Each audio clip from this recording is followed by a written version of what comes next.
Mr. Chandrasekhar, thank you so much for joining us. So, first question, this seems to have been a difficult year for many reasons. One is some of the fundamental changes that are sweeping and perhaps attacking the technology industry, not just in India but worldwide. The second is the Trump factor, Brexit, the sense that globalization may not be the path forward. Your broad overview first, and then let me ask you some specific questions. Yeah, very quickly, I think there are, as you said, two buckets to this whole change, which are qualitatively different and also in terms of the transience of the issues.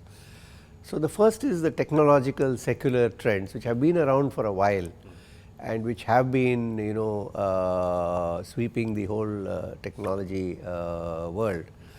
And this is the advent of digital technologies, the SMAC, social media, mobility, analytics, cloud, Internet of Things, robotics, and the list is endless. So, all of those are making huge changes in technology and the way it impacts everybody and everything.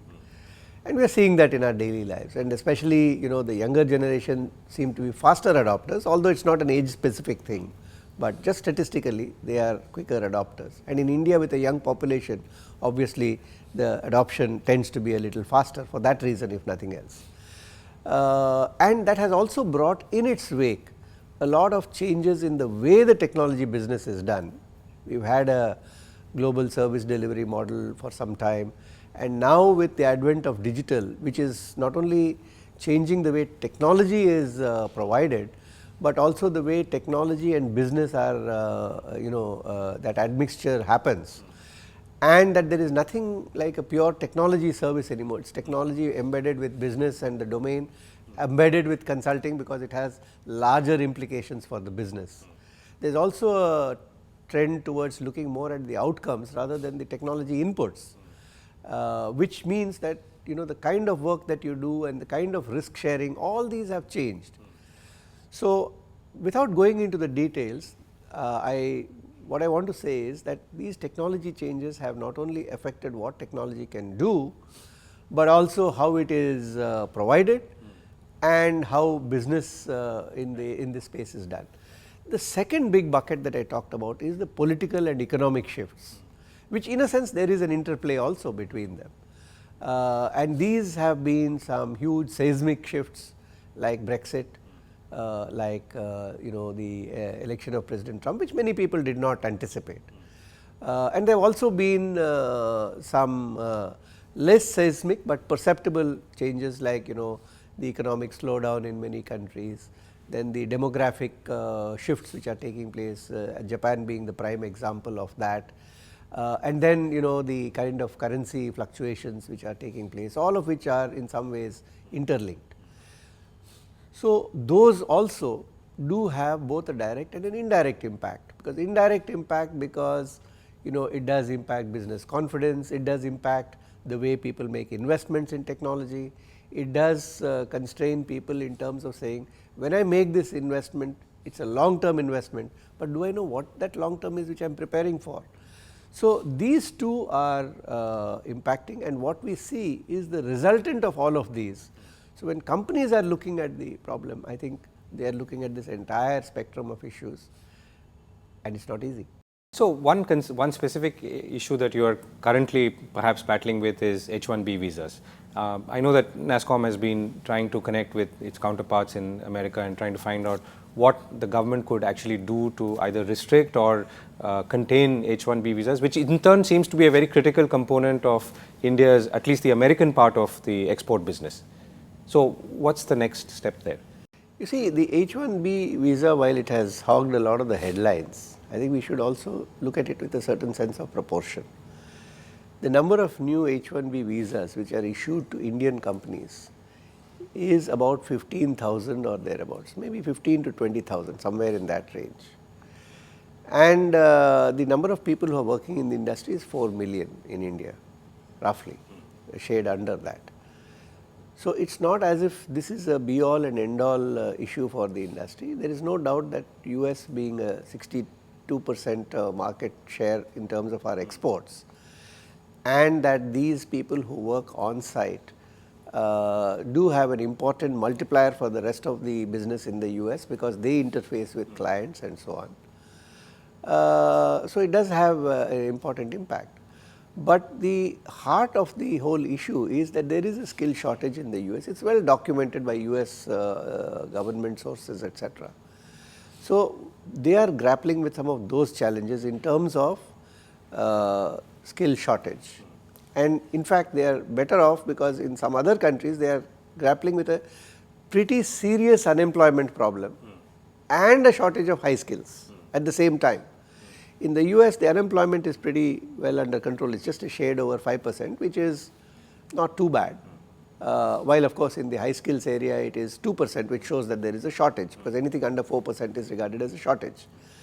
So therefore, in dealing with this issue, it's important that these perspectives are shared, because there has been a move in terms of the campaign rhetoric, in terms of some of the emotive stories that are built up in the media, that somehow all these people who are coming in on visas are taking away American jobs or job opportunities for Americans.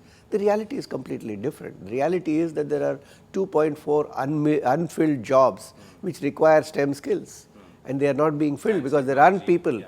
Science, technology, engineering, mathematics. And if you take IT and related areas, it's half of them. So even if you take only IT and computer related jobs, it's more than 1 million jobs lying unfilled, as against about 15,000 people going in. So the demand supply equation is clearly in favor of Indian engineers going abroad, and therefore you feel that H1B, at least from a demand supply point of view, should be, it should come to engineers going from here. But on the other hand, I think there seems to be a concern about foreigners coming to US, taking away jobs. So, my question is, what are companies doing? I think so. Finally, it's the companies or the clients who actually bring engineers there or write contracts. No, as I said, when companies look at it, they are not looking at the H1B visa issue in isolation. They are also looking at the larger secular trends in the industry because of technology shifts. And they are also looking at some of these political and policy changes that come in their wake.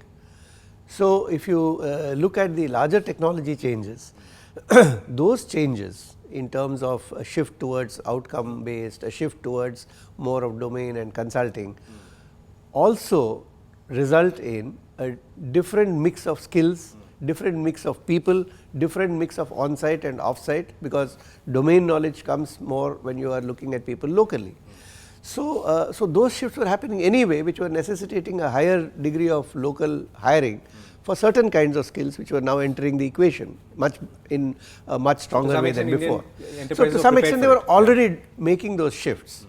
Now, these policy changes which are being talked about are not looking at that whole complex jigsaw puzzle. They are just looking at it as, people are coming in, impacting jobs, and put some constraints on them, which I think is a much more simplistic view than the reality. And have you had any recent conversations with your counterparts in America? Well, this is an area where, as you know, the industry, not only in India, even in the US, there have been concerns expressed, because it's the IT sector and equally the whole innovation ecosystem depends heavily on immigrants, and a very large percentage of innovative startups in the US have an Indian entrepreneur as a part of that founding members. In fact, in the NILF, one of the speakers had actually said it's as high as 83%.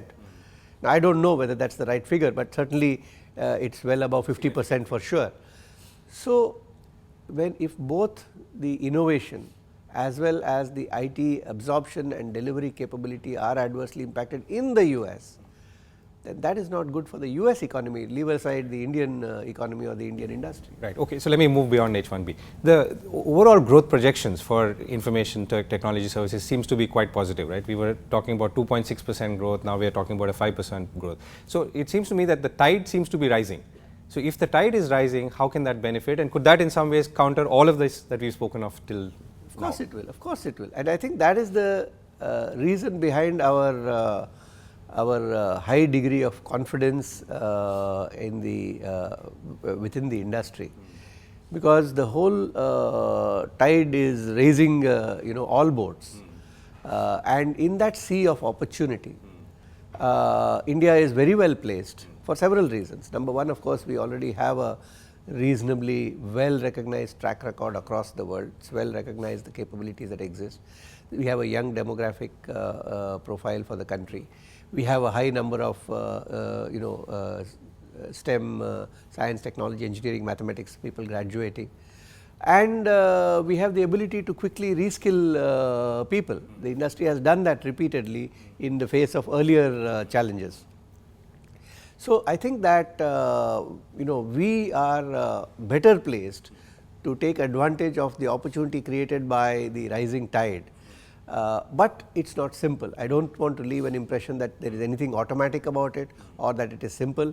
A lot will depend on how well we tackle as an industry, as a country, the whole skilling challenge. And if we are able to do that, I think it is there for the taking. We have also seen that India's share has moved up at a steady pace, and therefore, I think we do not see any. India's share of global IT services. India's share in the global sourcing of IT has gone up, and we are now at close to 56%, 56-57% in that range.